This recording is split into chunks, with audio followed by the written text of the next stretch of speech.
অনেকদিন পরে আমি একটা সুন্দর কাজের কাজ করেছি, সেটা হচ্ছে এই পাখাটাকে নতুন ভাবে ডেকোরেশন করে সাজিয়েছি।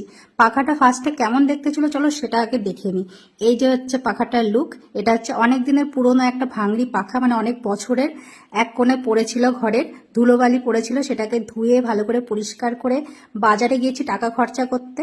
এই যে রং আর তুলি কিনে এনেছি, রংটা মনে হয় যত সম্ভব 22 টাকা, তুলিটা নিয়েছে 40 টাকা। মানে ভাবা যায় এই ভাঙড়ি পাখার পিছনে আমি কত টাকা খরচ করেছি। ওই যে কথায় আছে না, শখের দাম লাখ টাকা, আমারও সেই রকমই অবস্থা হয়েছে। তারপরে দেখো এই যে সুন্দর করে ডেকোরেশন করে একটু সাজিয়েছি।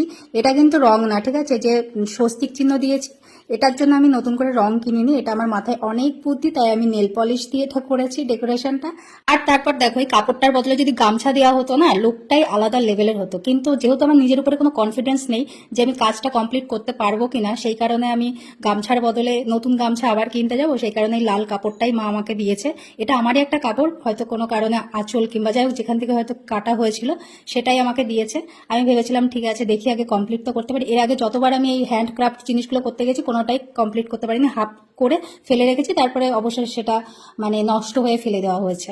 তো সেই কারণে আমি নতুন গামছা কেনার সাহস পেয়েছিলাম না, ভেবেছিলাম এটা দেখা যাক কি হয়। কিন্তু যে ভিডিও চক করে পরে আমি যে এত উন্নতি করতে পারবো আমি ভাবতে পারিনি। জানি যে ভিডিও করছি তাহলে কমপ্লিট করতেই হবে একটা, মানে ওই ফাইনাল লুকটা কেমন আসে সেটা দেখা যাবে না, সেই কারণে পুরো কাজটাই আমি কমপ্লিট করেছি। আর দেখো সেলাই কাজে আমি খুব একটা ভালো না, কোনো রকমে কাজ চালানো যায়, কিন্তু এই পাখাতে কাপড় লাগানোর সময় তারপরে এইসব ফুল টুল বানানোর সময় আমার হাতে কিন্তু অনেকবার সূচের খোঁচা লেগেছে। কিন্তু ঠিক আছে, কোনো ব্যাপার না, পুরো কাজটা কমপ্লিট করার পরে দেখে আমার মনে খুশি হয়েছে, মানে ওই সব খোঁচা খাওয়ার কোনো কষ্ট নেই। আর এটা হচ্ছে ফার্স্ট ওই কাপড়ের দু সাইড থেকে যে গোল্ডেন কালারের পাটটা কেটে নিয়েছিলাম, সেইটা দিয়ে দু সাইডে ভাঁজ করে সেলাই করে একটা ফুল বানানোর চেষ্টা করেছিলাম। ফুলটা লাস্ট অব্দি আমি পেরেছি। দেখো এই যে সুন্দর একটা ফুল বানিয়েছি।